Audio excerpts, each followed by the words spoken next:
할렐루야, 감사합니다. 마스크를 쓰고 설교를 해야 되나, 어찌해야 되나 그런 생각을 하고 올라왔습니다. 근데 마스크를 제가 안 써도 될 것 같은 그런 생각이 들었습니다. 제가 색소폰을 CD를 가져와서 나눠드리려고 말씀을 드렸는데 연주를 한번 할까요? 예, 나 주님의 기쁨 되기 원하네 라고 하는 곡인데요, 항상 우리가 주님의 기쁨 되는 그런 삶이 되시기를 주의 이름으로 간절히 부탁을 드립니다.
잠깐 기도하시겠습니다. 좋으신 하나님, 주님의 은혜와 사랑을 감사합니다. 부족하고 어눌한 것 사랑하셔서 또 주의 교회에 보내시고 또 귀한 강단에 서게 하셔서 하나님의 말씀을 증거할 수 있도록 인도하신 것 감사합니다. 전하는 자나 듣는 이 모두가 은혜 받는 귀한 시간 되게 축복하여 주옵소서. 예수님의 이름으로 기도드리옵나이다. 아멘. 할렐루야. 제가 몇 년 전에 그 수술을 받고 이 강단에 한번 제가 서서 말씀을 증거했던 그런 기억이 있습니다. 저는 러시아에서 20년 선교 사역을 했습니다. 교회를 개척해서 우림교회라고 섬겼습니다. 부천의 오정성화교회라고 하는 그 교회에 장로의 직분으로 섬기다가 늦게 하나님의 부르심을 받고 선교지로 나가서 사역을 하는 중에 제일 러시아는 추운 것이 문제가 됐습니다.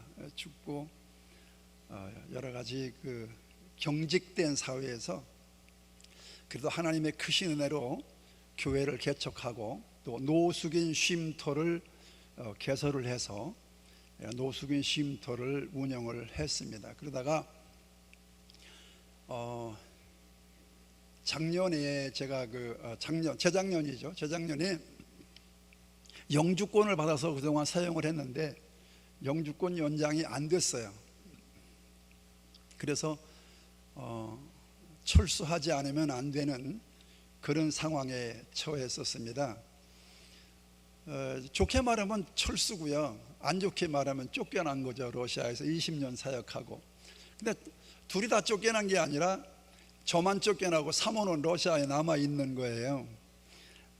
그래서 나중에 결과적으로 안 된다라고 했을 때 사모까지 나와서 함께 태국으로 들어가서 사역을 하게 됐습니다.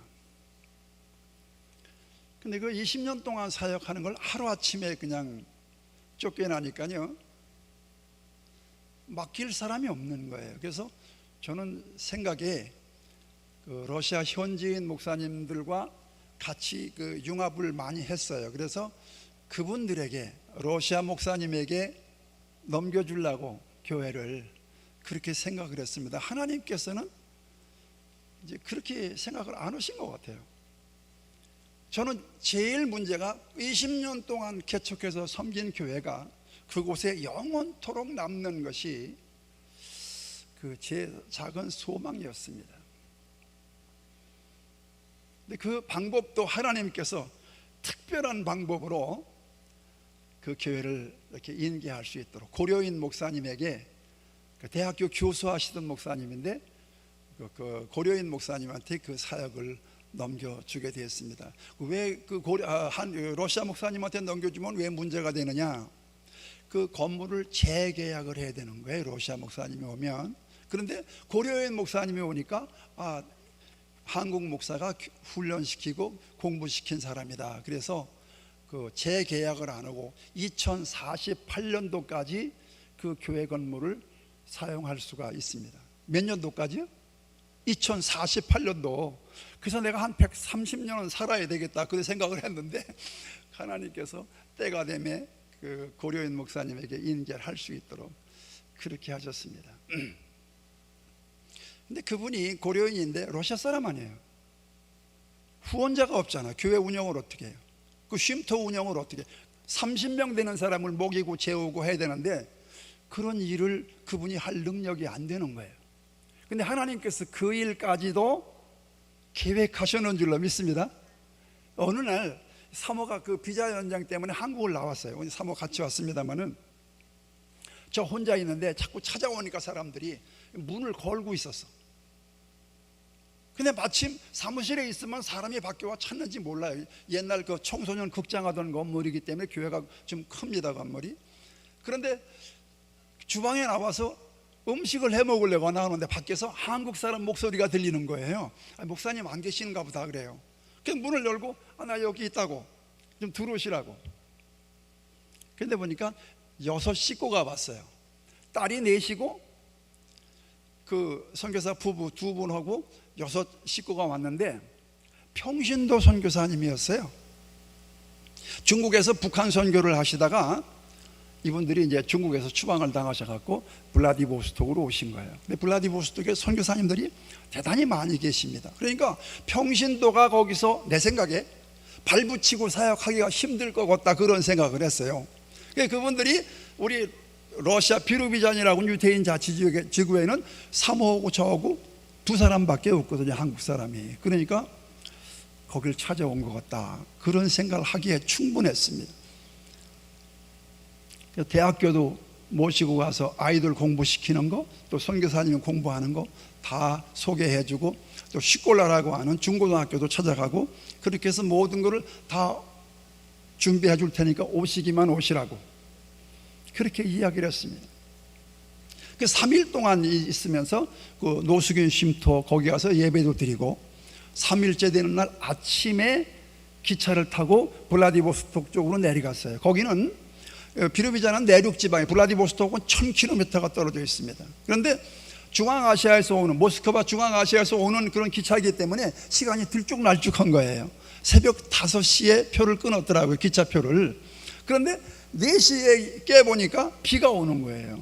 러시아의 가을비는 대단히 춥습니다. 그래서 전화를 걸어서 그 호텔에서 그냥 나오지 말고 가만히 있으라고, 내가 차를 가지고 갈 테니까 기다리시라고 그랬어요. 그래서 승합차를 가지고 가니까 6 식구 태우고 가방을 실으니까 한 차 꼴딱 되더라고요.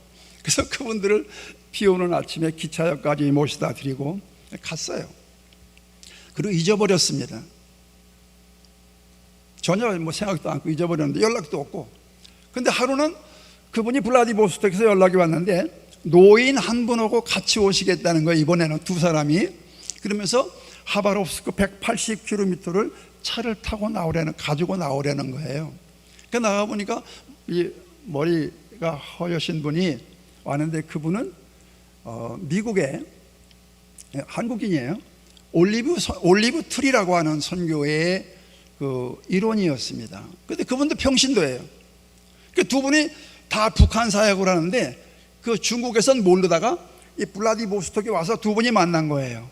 그래가지고 이제 저를 찾아와서 협약서를 쓰자는 겁니다. 무슨 협약서냐? 노숙인 쉼터에 한 달에 $500씩을 지원하겠다는 거야. 매달. 얼마에? 전 눈이 버는 거야, 그냥. 왜? 거기 그렇지 않아도 힘들고 어려운데 $500씩을 지원한다니까 얼마나 감사하겠어요. 그리고 나서 2달 만에 제가 비자 연장이 안 돼가지고 3개월째 되는 날에 쫓겨났어요, 러시아에서.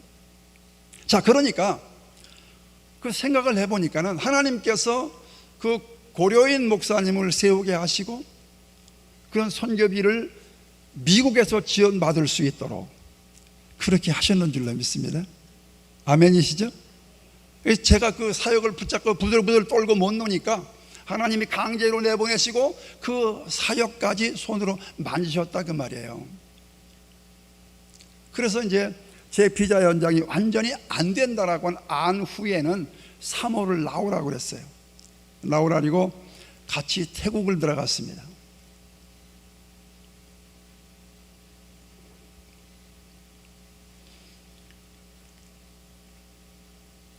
자, 근데 이제 그 올리브트리 선교회에서 러시아 사역 그 지원비를 연말이 되니까 안 해줄 것 같은 생각이 들어가는 거예요, 제 생각에.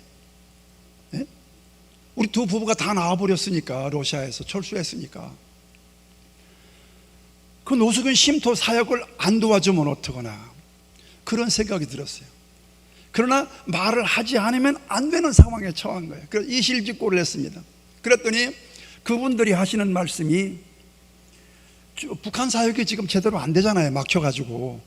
그런데 러시아에 이렇게 귀한 사역을 도울 수 있어서, 동참할 수 있어서 얼마나 감사한지 모른다는 거예요. 할렐루야. 제가 그래가지고 아주 가슴을 쓸어내렸어요. 너무너무 좋은 거예요. 하나님께서 저를 내보내시고 그 사역도 하나님께서 하실 수 있도록 그렇게 하셨는 줄로 믿습니다. 그러니까 그 러시아의 그 세르게이 목사님의 사모님은 러시아 분이에요. 그 사모님이 그 선교비를 받으면 저한테 카톡을 하면 저는 이제 미국에 있는 그 본부로다 제가 연락을 드리고 이렇게 우리 삼각관계에 있습니다. 삼각관계. 그래서 이제 그 문제를 해결해 주셔서 러시아 문제는 아주 은혜롭게 참 잘 진행이 됐습니다.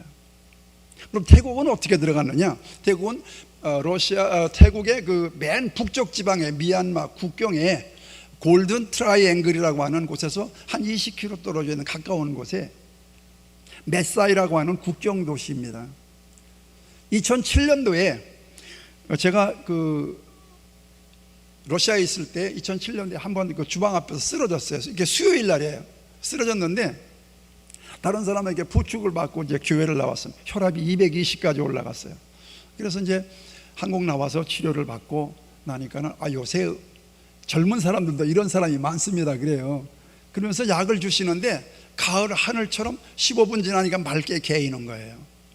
그래서 이제 그 러시아에 들어와 있는 목사님은 제가 그 장로의 직분으로 섬길 때 전도사님으로 오셨던 분이고요. 그 사모님은 저희 딸하고 친구입니다. 그래서 서로 비면하게 할 수 없는 그런 처지거든요.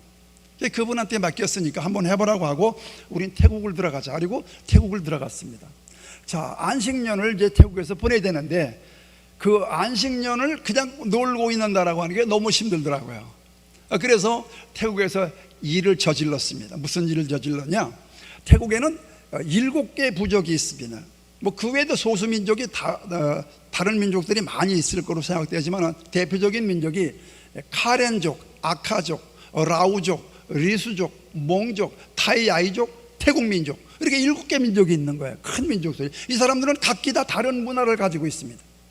그런데 이 다른 문화를 가지고 있는 사람들이 다 태국 사람으로 살아가야만 되는 것입니다. 산족에 있는 아이들도 태국말을 다 배워야 되는 거예요. 자기 부족 언어가 있음에도 불구하고. 그래서 카렌족 아이들 12명을 데려다가 미취학 아동이 2명 있었고 12명을 학교에 보내는 일을 했습니다. 뭐가 빠른 시간에 그걸 했어요. 1, 2, 3층을 건물을 임대를 해가지고요, 2층에다가 제가 용접을 해가지고 침대를 만드는 거예요. 만들어서 아이들을 재우고 전도사님이 와서 봉사하고 그렇게 해서 사역 되게끔 됐습니다. 7개월 만에. 할렐루야. 자, 그런데 러시아에서 문제가 생긴 거예요. 무슨 문제냐? 맡겨드린 그 선교사님이 못하겠다는 거예요. 아니 2000년도 1월 달에 가서 개척한 사람도 있는데 왜 해보지도 않고 못한다라고 하느냐라고 하는 질책 어린 그런 말을 제가 했습니다. 근데 이분이 한 달쯤 있다가 표를 끊었다는 거예요. 비행기 표를. 이게 다른 얘기 아니에요. 이건 나간다는 얘기 아니에요. 그래서 러시아를 들어가야 되는데 태국 사역을 어떻게 하나? 그게 마침 태국에 와 있던 저하고 동갑 되신 여자 선교사님이 있었어요. 그분이 지금 진천에 와 있어요. 제가 오늘 진천 그 집에서 올라왔습니다. 근데 그 선교사님한테 사역을 맡겨드릴 테니까 이 사역을 한번 해보십시오 했더니 상당히 그분이 고심을 많이 하는 거예요. 고민 끝에 결심을 하고 맡아서 하겠다라고 대답을 하셨어요. 그래서 맡겨놓고 말일에 들어와가지고 2008년 1월 4일 날 들어와서 12일 날 러시아를 들어갔습니다. 얼마나 추워요. 혹독히 추운데 성도가 한 사람도 없는 거예요. 교회가 한 사람도 없다니까요. 근데 그분이 그 선교사님이 어떻게 했는가 알아봤더니 그분을 비난하고 싶은 마음은 없습니다. 근데 제가 보면 사명감이 좀 결여됐던 것 같아요. 헌금한 걸 말이죠. 헌금 바구니가 올라온 거를 예배 끝나자마자 그 헌금을 꺼내서 주머니에 넣고 내려갔다는 거예요. 그러니까 성도들이 그거 하나 보고 이 사람은 선교사가 아니다, 그냥 마음의 문을 닫아버린 겁니다. 통역까지도 안 나와버린 거예요. 그냥 할 수 없으니까 이 사람이 그냥 나가버린 거예요. 제가 오기도 전에. 그래서 집집마다 가가호 방문을 하고 신방을 하고 기도하면서 제가 개척했던 교회니까 원상복귀를 시켜놓은 줄로 믿습니다. 할렐루야. 그래서 들어가서 이제 12년 만에 이번에 이제 제가 좀 왔다 갔다 합니다만 이번에 이제 제가 이제 완전히 태국 사역을 그 세리게 목사님에게 맡겨놓고 태국으로 들어가게 된 것이죠. 자, 그런데 태국 사역을 맡겨놓고 갔던 그 여자 선교사님은 어떻게 되느냐? 그 선교사님이 8년을 버텼습니다. 왜 버텼다라고 제가 표현을 하냐면 그분은 이제 뭐 여자분이시고 연세도 많으시고 또 운전도 할 줄 모르고 하니까 그럴 수밖에 없는 것 같았어요. 이해를 하기로 했습니다. 한편 생각하기에는 좀 잘해서 그 호박사역이라고 하는 걸 건물도 좀 짓고 그렇게 했으면 얼마나 좋겠나라고 하는 그런 생각을 했었어요. 근데 8년 만에 견디다 못해서 문을 닫아버린 거예요. 근데 이해를 했더니 오늘과 같이 팬데믹 사태에 제가 쫓겨들어오니까요, 그 집에 가서 자가 격리를 하고요, 그 집에서 먹고 자고 쉬고 있고요. 할렐루야. 제가 생각을 한 것이 참 사람은 관계를 잘해야 되겠다, 그런 생각을 했습니다. 목회도 그렇고요, 직장 생활도 그렇고요, 사회생활도 그렇고 선교도 마찬가지입니다. 이 관계를 잘해야만이 인생에 성공을 할 수 있다, 그렇게 생각을 합니다. 무엇보다 우리는 주님과 관계를 잘 맺어야만 할 줄로 믿습니다. 할렐루야. 자, 그때 섬기던 그 전도사님이요, 중국 교회로 가버렸어요. 그 태국 사계 문을 닫아버리니까 중국 교회 가서요 하던 신학도 안 하고요. 그런데 하나님께서 그 전도사님에게 은혜를 베풀어 주셔서 2016년에 다시 신학을 시작하게 하시고, 그리고 이제 지난달 2020년 7월 달에 졸업을 했습니다. 제가 없는데도 학장 목사님을 모셔다가 이제 예배를 드리고, 작년 3월 달에 건물을 샀어요. 건물을 매입을 해가지고 상가 건물을 1층, 2층, 3층을 그래가지고 이제 수리해서 교회를 재개척을 한 겁니다. 두 번째 예배 드릴 때 제가 들어가서 함께 개척을 해서 또 차량도 구입하고, 또 현재 리수족 교회를 섬기고 있고 아카족이라고 하는 또 교회를, 산족 교회를 또 섬기고 있습니다. 세 군데 교회를 섬기고 있는데, 이런 팬데믹 사태를 맞이해서 그냥 어쩔 수 없이 쫓겨서 들어왔습니다. 그래서 오늘 기도 제목을 목사님에게 말씀드릴 때, 속히 팬데믹 사태가 종식이 되어져서 선교지로 돌아갈 수 있도록 그렇게 기도해 달라고 부탁의 말씀을 드렸습니다. 그럼 저뿐이 아니고 들어와서 있는 선교사님들이 많이 계신 걸로 알고 있어요. 그래서 속히 이런 문제가 해결되어져서 맘 놓고 예배 생활하고 맘 놓고 선교할 수 있는 날이 올 수 있기를 주의 이름으로 간절히 축원을 드립니다. 할렐루야. 자, 오늘 이제 얘기를 그만하고 이제 본문으로 돌아가겠습니다. 본문은요, 사도 바울이 예수 그리스도를 믿는 사람들을 두 가지로 말씀을 했습니다. 하나는 일꾼이라고 말씀을 했고요, 또 한 가지는 비밀을 맡은 자라고 말씀을 했습니다. 그 일꾼이라고 하는 것은 그냥 보통 직장에 나가서 일어나 뭐 논밭에 나가서 일하는 게 아니고 휘페레테스라고 하는 그 헬라어 단어인데요, 이것은 무동력 시절에 엔진이 없을 때 저 배미창에 들어가서 그 배 노를 짓는 노예들을 의미하고 있는 것입니다. 그 휘페리타스라고 하는 단어인 것입니다. 자, 비밀을 맡은 자라고 하는 그런 단어는 뭐냐면 헬라어로 오이코노모스라고 하는 단어인데, 오이코는 집이라고 하는 뜻이고, 하우스, 집이란 뜻이고요, 노모스라고 하는 것은 관리자라고 하는 뜻을 가지고 있습니다. 그것은 이제 청직이라고 하는 뜻을 가지고 있는 것이죠. 자, 이 말씀을 볼 때에 종합을 해보면 사도 바울은 하나님 앞에 나는 철저하게 노예의 삶을 살기를 원합니다. 난 하나님의 집을 관리하고 봉사하고 충성하는 그런 사람이 되기를 원합니다. 이런 고백을 한 것으로 이해가 되어집니다. 할렐루야. 자, 그렇다면 우리도 그리스도를 섬기는 사람들입니다.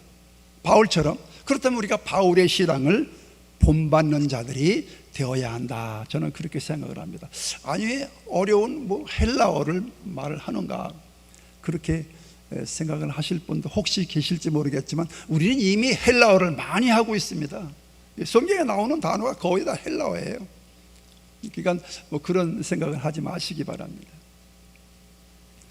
하나님이 집을 관리하고 하나님의 앞에 우리가 노예처럼 살면서 충성하고 봉사하면서 집을 관리하고 주의 교회를 섬기는 그런 종들의 삶을 살아가는 오늘날 우리의 삶이 되어야 된다. 저는 그렇게 생각을 합니다. 고린도 교회 성도들은요, 이 바울과 바울의 동역자들을 향해서 좀 좋지 않게 생각을 한 거예요. 왜 그러냐? 홀대함과 같아요. 저 사람들은 종의 삶을 사는 사람들이야, 노예 같은 사람들이야, 그렇게 말씀을 했습니다. 그렇게 생각을 했습니다. 그래서 그들은 좀 홀대하지 않았나, 그렇게 생각을 합니다. 오늘 본문 1절을 볼 수 있나요? 1절 한번 읽겠습니다. 1절. 준비가 안 됐는 분이에요. 자, 1절을 한번 읽겠습니다. 시작.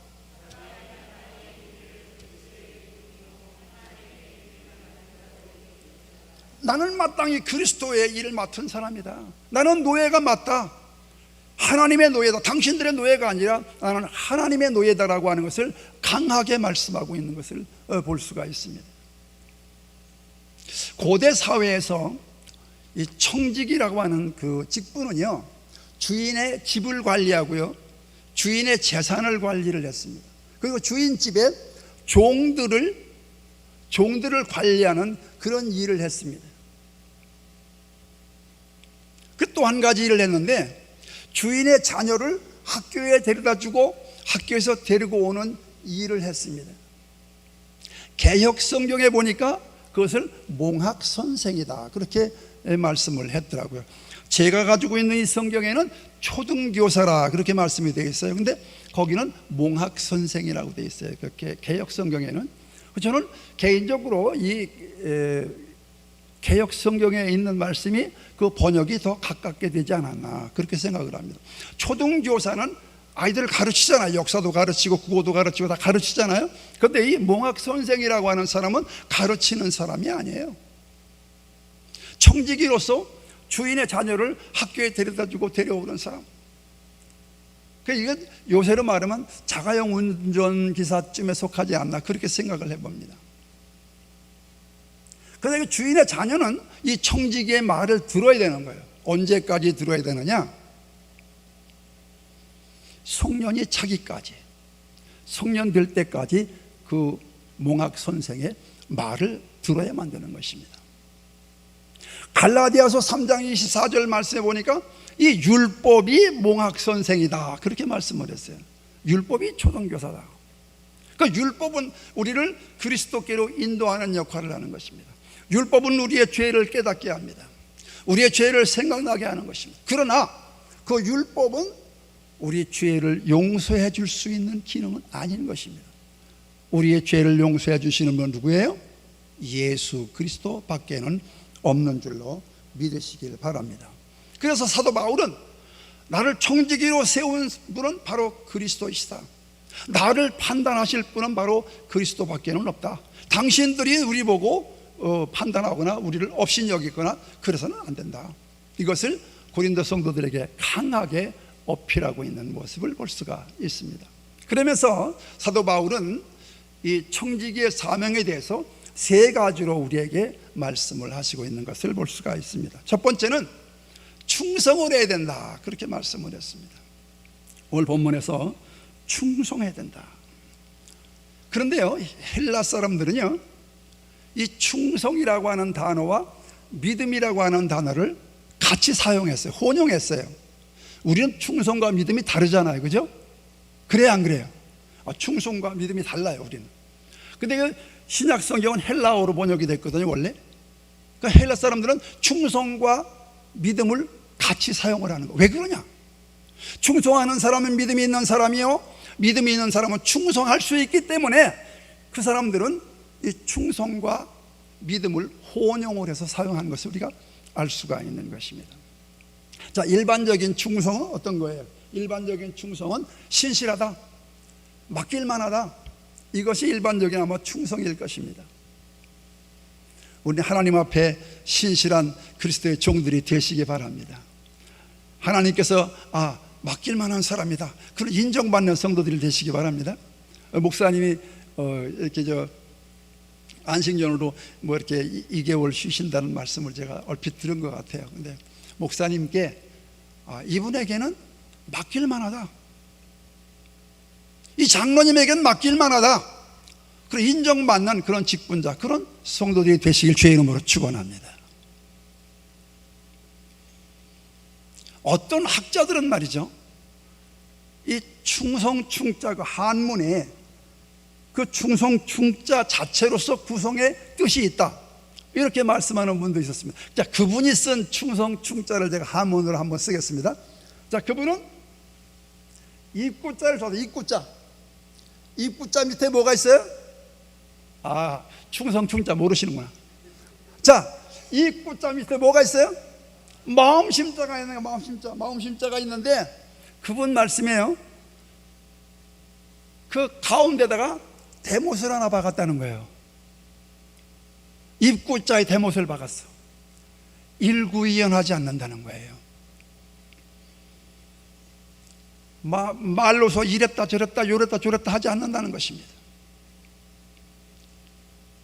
남에게 상처 주고 말만 하면 핥히는 그런 말 하지 않는다는 거예요. 다른 사람을 힘을 주고 용기를 주고 그런 말을 해야 된다는 것이죠. 그래서 대못을 박았다는 거예요. 그 대못이 어디까지 왔어요? 마음심자까지 왔어요. 두 마음을 품지 말라는 거예요. 일편단심 주님만 사랑하는 그런 마음을 가지라고 해서 그 대못이 마음심자까지 왔다는 거예요. 할렐루야. 그 말씀이 참 맞는다, 괜찮다, 해석이 그런 생각이 들어갔습니다. 오늘부터 우리 입에다가 대못을 치시기 바랍니다. 우리 마음에 대못을 쳐서 두 가지 마음 갖지 아니하고 주님만 사랑하고 주님께만 영광 돌리고 주님께만 기도하고 찬양하는 그런 여러분과 나의 삶이 될 수 있길 주의 이름으로 간절히 축원을 드립니다. 자, 여러분은 지금 동안 살아오면서 어떠한 삶을 사셨나요? 하나님 앞에 충성하고 봉사하고 헌신하는 삶을 사셨나요? 그렇다면 참 감사할 일이고 다행한 일입니다. 그렇다면 우리는 끝까지 이 충성하고 봉사하고 헌신하는 마음이 변치 말아야 할 줄로 믿습니다. 내가 많은 것을 감당하고 많은 것을 주님 앞에 드렸자 할지라도 내가 주님 이것밖에는 할 수 없었습니다라고 하는 그런 고백이 여러분과 나에게 있어질 수 있길 바랍니다. 할렐루야. 초대교회 성도들은 떡을 떼면서 성찬 예식을 하면서 떡을 떼면서 하나가 되었습니다. 근데 성찬 예식이 오늘날과 같은 그런 성찬 예식은 아니었던 것으로 생각이 되어집니다. 이 떡이라고 표현된 빵을 큰 걸 쪄다 놓고 말이죠, 부어다 놓고 그 빵을 서로 띄어 먹으면서, 그래서 먼저 먹은, 온 사람이 먼저 먹은 그런 예도 있었어요. 그러니까 지금 우리 성찬식하고 조금 다른 것 같아요. 그래서 그런 성찬 예식을 하면서 코이노니아라고 하고 서로 교제를 나누고 그렇게 예배를 드리고 영광을 돌렸습니다. 그래야 주 그리스도 안에서 하나가 되었습니다. 그런데 그 당시에는 얼마나 핍박이 많았어요. 예수 그리스도를 믿는다라고 하는 말을 하면은 붙잡아가고 처형을 당하는 그런 시대 아니었나요? 그래서 그 사람들이 숨어서 들어간 곳이 어디냐면 카타콤이라고 하는 곳으로 들어갔습니다. 자, 카타콤이라고 하는 지하 굴인데요, 카타라고 하는 건 가운데라고 하는 뜻을 가지고 있습니다. 그리고 콤이라고 하는 것은 무덤이라고 하는 뜻을 가지고 있어요. 고대 사회에서 무덤으로 사용하던 그 지하 땅굴 속에 들어가서 그분들은 예배를 드렸습니다. 핍박이 하도 심하니까. 근데 그 카타콤에 들어가는 암호는 뭐냐면 바로 물고기 마크였습니다. 요새 자동차에도 물고기 마크 안 달고 다니시더라고요. 장로님 물고기 마크 달고 다니세요? 안 달고 다니세요? 부담돼서 안 달고 다니신 것 같아요. 근데 저 치과 병원에 가니까, 구로동에 가니까 거기 물고기 막 큼지막하게 그렇게 해놓고 찬송가 틀어놓고 치료를 해주시더라고요. 왜 하필이면 왜 물고기 마크냐? 제가 그렇게 생각을 했어요. 우리는 예수 그리스도 그러잖아요. 근데 원래 헬라어는 크리스토스입니다. 크리스토스. 그러니까 크 발음도 아니고 흐 발음도 아니고 중간음입니다. 근데 그 크리스토스라고 하는 그 맨 단어의 첫 자가, 대문자가 X자입니다. X자. 이렇게 X자를 그리면은, 땅바닥에 그리면은 다 알아먹잖아요. 다 알아보고, 이거 예수 믿는 사람이 잡아간다고 말이에요. 그래서 X자를 하나 써놓고 거기다가 점을 하나 찍었어. 점 하나 찍으면 물고기 되어버린 거예요. 아니면 말고, 아는 사람은 자기도 물고기를 그리고 반응을 하면 안내자를 따라서 카타콤에 들어가서 예배를 드리고 하나님께 찬양하고 영광을 돌리는 그런 삶을 살았던 것입니다. 그러다가 발각이 되는 날에는 콜로세움이라고 하는 그 경기장 안에 있는 맹수들의 밥이 되었습니다. 맹수의 밥이 되기도 하고 화형에 처해지기도 하고 십자가에 못 박혀 죽는 일도 있었던 것입니다. 그러한 어려운 신앙생활을 그들이 했기 때문에 그 신앙이 우리에게까지 전달해 올 수가 있었던 것입니다. 그런데 지금은 초대교회처럼 그런 물리적인 그러한 핍박은 우리에게 없습니다. 우리가 교회 간다고 성경책 가지고 오면 경찰서에서 붙잡아가고 감옥에 가도 그런 일은 없잖아요. 그런데 이렇게 편해지니까, 핍박이 없으니까 오히려 신앙생활이 느슨해지는 것은 아니겠는가, 전 그런 생각을 해봤습니다. 여러분, 이 그리스도의 신앙이 우리 대에서 멈춰지면 안 된다라고 하는 것입니다. 자손만대에 이 복음이 전해져서 후손들에게 그리스도의 복음이 증거되고 전해질 수 있도록 우리는 최선의 노력을, 선교와 전도를 우리가 게을리해서는 아니 될 줄로 믿습니다. 우리가 느슨해지니까요, 이 팬데믹 사태, 코로나19라고 하는 이런 어려운 시련이 우리에게 다가왔는 줄로 믿습니다. 전 개인적으로 그렇게 생각을 했습니다. 제일 피해를 입는 것이 교회 예배였습니다. 오늘 기쁨의 동산 교회는 수요일인데도 성도님들이 많이 나오신 거예요. 다른 교회 가면요, 주일도 이만큼 안 나오세요. 예배가 방해를 받는 거예요. 성경은 모이기에 힘쓰라고 우리에게 말씀하셨는데, 모이지 말고 사회적 거리 두기 하라 그러고, 교회 모이지 말라 그러고, 예배하지 말라고 정부에서는 그렇게 했잖아요. 전철을 보세요. 아침에 전철을 타니까 콩나물 시루 같아요. 그 사람들보다 전철을 못하게 될 거 아니야. 그런 생각이 들더라고요. 그런데 교회만 붙잡고, 유독히 교회만 가지고 못하게 한다, 그 말인 것입니다. 난 여기에 불만이 있는 사람 중에 하나입니다. 그리고 비행기길이 막혀서 선교지에 가고 싶어서 가지 못하는 그러한 시대가 되어버린 것입니다. 우리가 이런 때일수록 우리가 마음을 단디하고 마음의 옷깃을 여미고 우리가 신앙생활을 하는 것 게을리해서는 아니 될 줄로 믿습니다. 초대교회의 신앙을 우리가 본받아야만 되는 것입니다.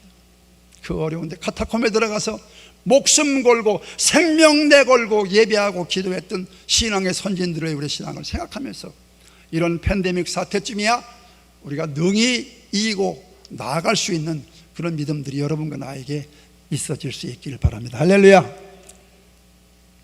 313년에 주후 313년에 로마의 콘스탄티누스 대제라고 하는 그런 황제가 있었습니다.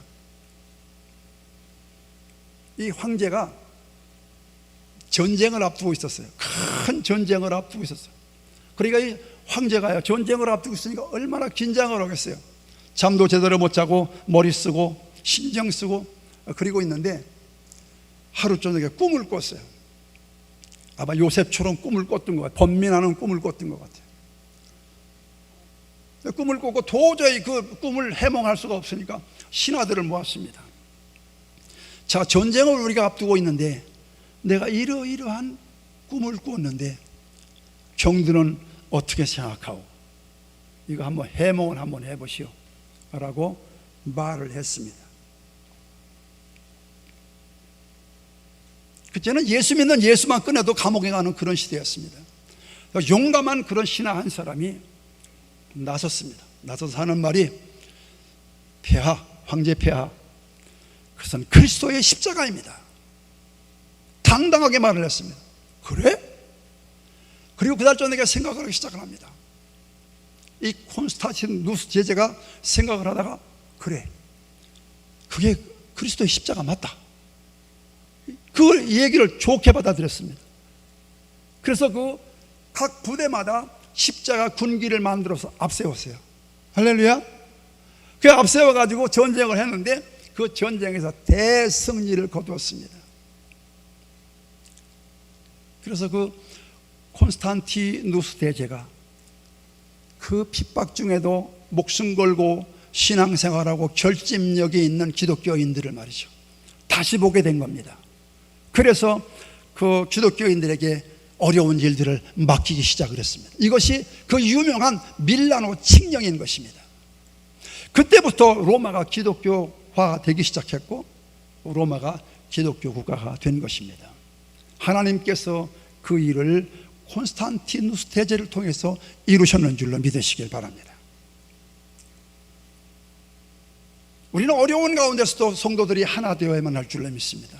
팬데믹 사태가 우리 전 세계 사람들의 생활을 다 바꿔버렸습니다. 어느 날 뭐 예고도 없이 다 그냥 확 바뀌어버린 거예요. 경제까지 뭐 말할 것도 없이. 사람들이 허둥지둥하고 상당한 지금 어려움을 겪고 있습니다. 이럴 때일수록 그리스도인들은 그리스도 안에서 하나가 되는 그런 놀라운 역사가 있어야 될 줄로 믿는 것입니다. 할렐루야.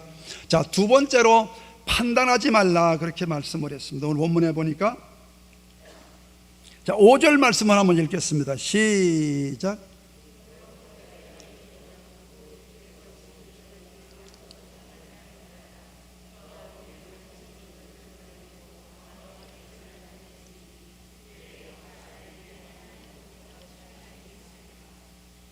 아멘. 자, 4절, 그 뒤에 4절 한번 있습니다. 시작.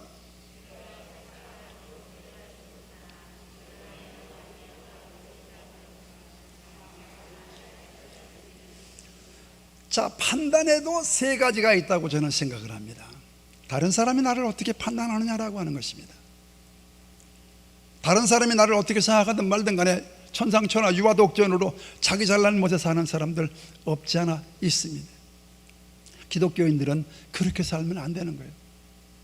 다른 사람들이 나를 볼 때, 아, 그분 괜찮은 분이야, 그분 장로님이래, 아, 어쩐지 달러, 집사님이래. 우리가 이런 말씀 들을 수 있기를 바랍니다. 그 진천에 그 선교사님 집에서 제가 아까 올라왔다고 말씀을 드렸어요. 근데 그 집이 산 중턱에 있어요. 근데 거의 다 올라가서 두 집이 양쪽에 있어.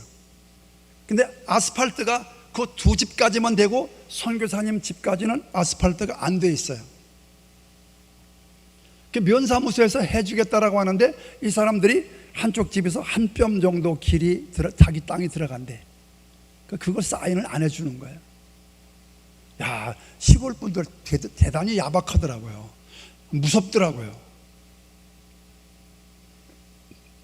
근데 그분들 양쪽 집이가 그 비 오는 쓰레기가 말이에요, 그냥 이렇게 쌓여있는 거죠. 냄새가 얼마나 나겠어요, 비는 이렇게 오는데.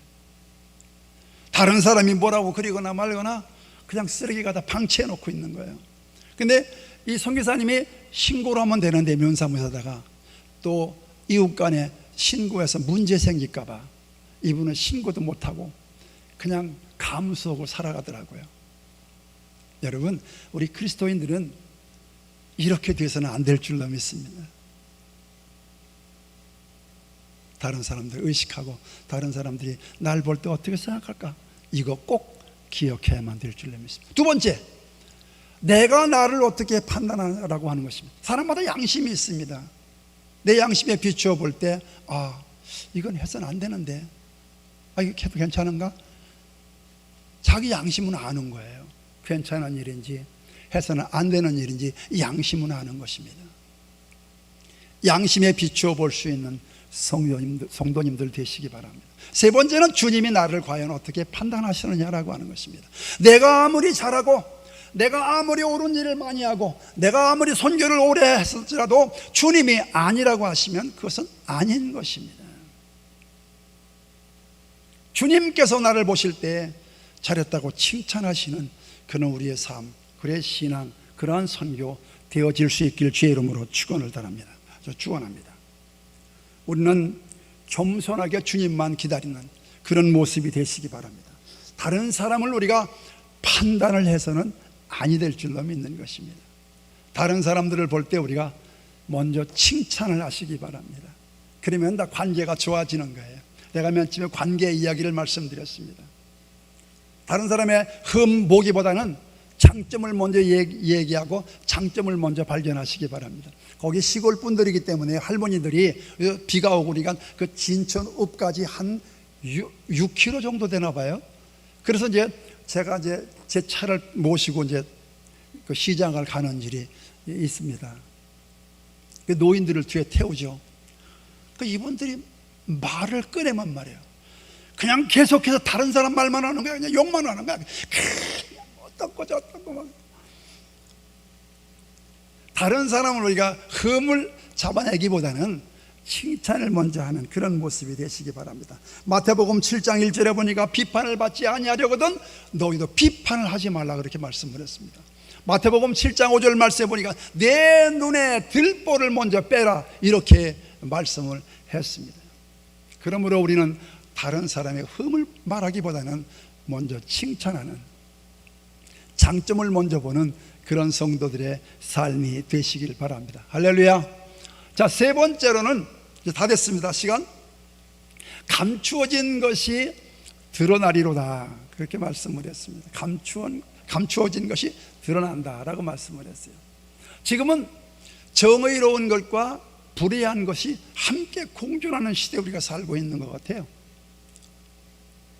어떤 사람은요 평생 동안 새우젓 장사를 해서 뭘 했어요?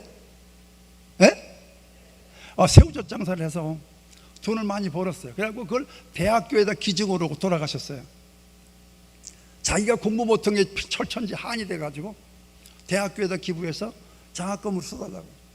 지금도 어떤 사람은 구두를 4,000원짜리 구두를 딱 씁니다. 부부가 구두방에 구두방에 그 부스가 작잖아요. 거기서 구두 닦기를 하는 거예요. 한 킬레 4,000원. 근데 그분들이 정부에다 땅을 얼마를 기증했냐니까 10,000평이 넘게 기증했다라고 해요. 여러분 이거 말처럼 쉬운 일 아니거든요. 예? 지금부터 도시락 먹어가면서 그 조그만 구두방에서 구두를 닦으면서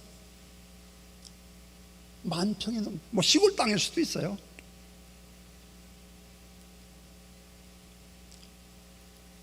어떤 사람은요 성탄절만 되면 그 동사무소, 지금 뭐 주민센터죠.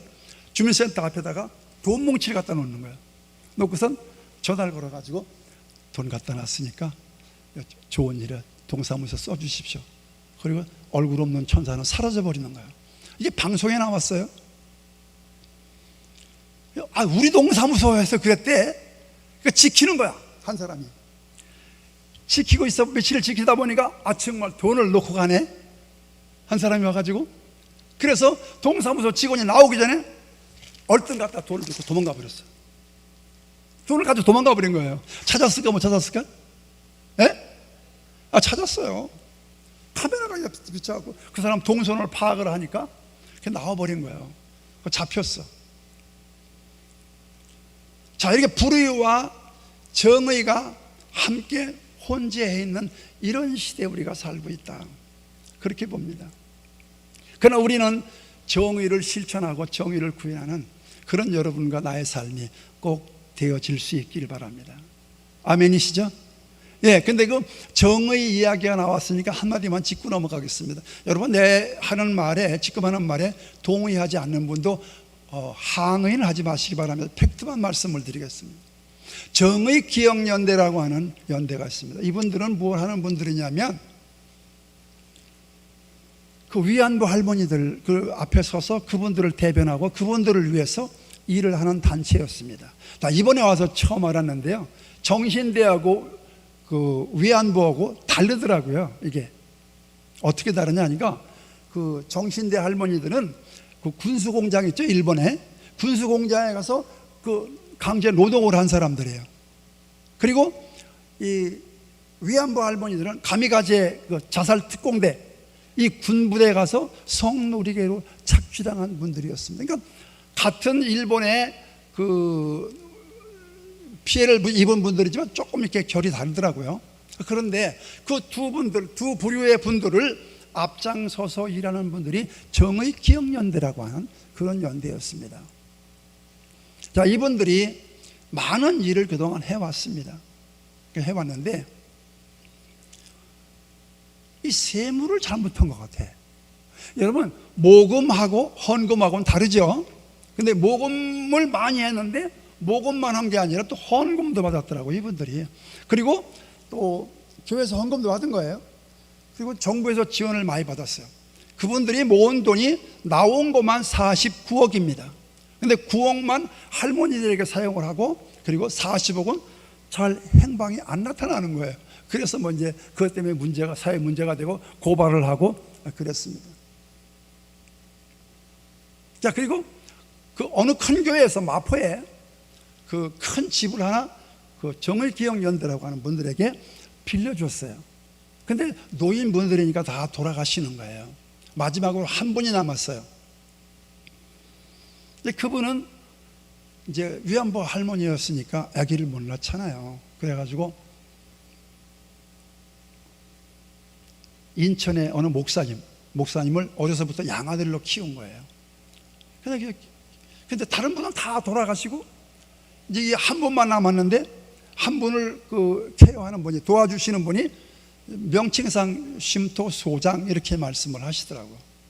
근데 그 목사님이 우리 어머님 그 통장이 좀 이상한 것 같다, 그동안 그 들어온 통장 좀 확인하자. 그러니까 이분들이 통장 같은 걸 잘 안 밝히려고 하는 거예요.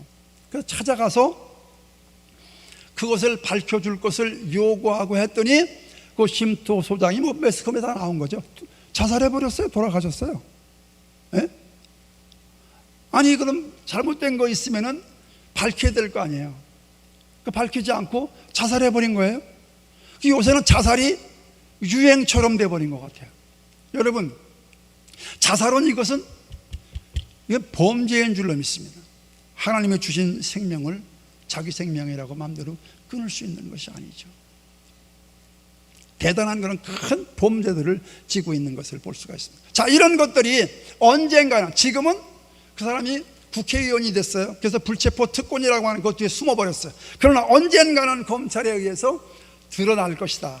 저는 그렇게 생각을 합니다. 베드로후서 3장 10절 말씀해 보니까 마지막 때 모든 것이 드러나리로다. 할렐루야. 이렇게 말씀을 했습니다. 마지막 때 심판을 말씀하고 있는 것입니다.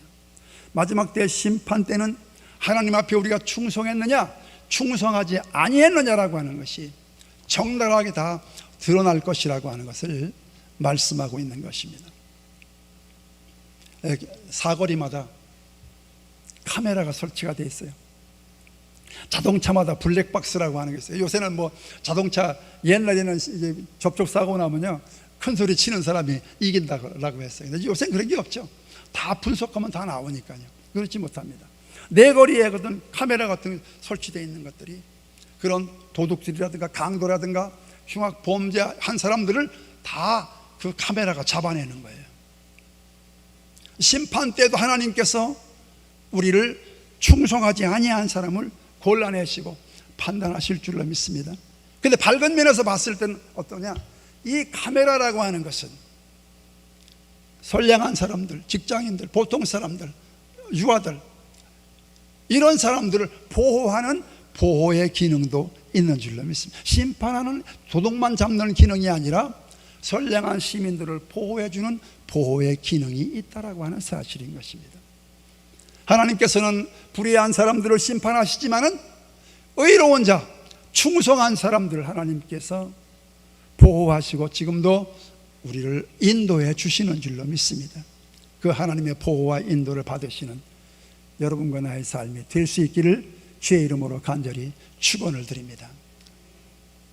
전 이것으로서 오늘 설교를 마치겠습니다. 여러분들에게 기도의 제목을 하나 말씀을 드리고 함께 기도하기를 원합니다.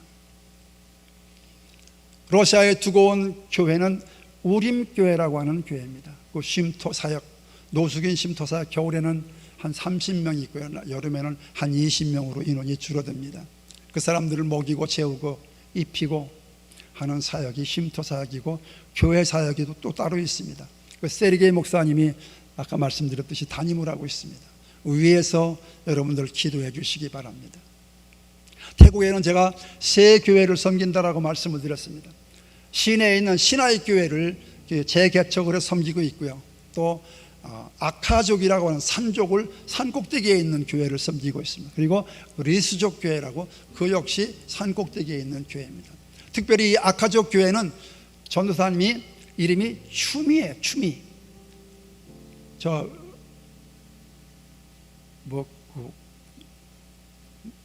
국회 뭡니까? 법무부 장관이요? 추미애가 아니고 이름이 추미. 그래서 아주 이름 외기가 좋아요. 추미 전도사님이라고 하는 분인데요, 이분은 교회는 세멘트 벽돌 조적으로 된 건물이 있는데 자기 당신 사택이 없어요. 그래서 춘형 밑에다가 철판을 이렇게 함석을 대고요, 대나무 기둥 이걸 4개를 세우고 대나무 쪽에서 깔고 거기서 자는 거예요. 요새는 지금 우기예요, 태국도. 우기라 비가 많이 내립니다. 요새는 어떻게 잘까? 교회를 아마 들어갈 것으로 그렇게 생각을 합니다. 그래서 그 교회에서 지도자가 이런 삶을 살면 여러분들이 복을 못 받습니다. 그랬어요. 가만히 있는 거예요, 성도님들이. 설교하다가 그 소리를 하니까. 여러분이 하고 싶은 얘기를 제가 압니다. 산 꼭대기에서 바나나 따고 옥수수 따서 그거 팔아서 어떻게 사택을 짓고 합니까? 그렇게 반문할 것이다. 그러나 내가 여러분에게 질문을 또 하나 하겠습니다. 여러분들은 이 일을 위해서 얼마나 기도했습니까? 라고 했어요. 오늘부터 여러분과 내가 이 일을 위해서 기도하십시다라고 기도를 시작했습니다. 그런데 팬데믹 사태가 그냥 갑자기 닥치는 바람에 뒤도 못 따라보고 제가 들어왔습니다. 속히 이 팬데믹 사태가 해결이 되고 종식되어져서 선교지로 돌아가서 교회 선교사님 사택과 교회 수리, 이 천정이 없어요. 그냥 하늘이 보이는 거예요. 뚫어진 스레트로요. 교회 수리도 하고 사택을 지어드릴 수 있도록 위해서 여러분들 함께 기도해 주시길 바랍니다. 이 시간에 주여 한 분 외치고 기도하시겠습니다.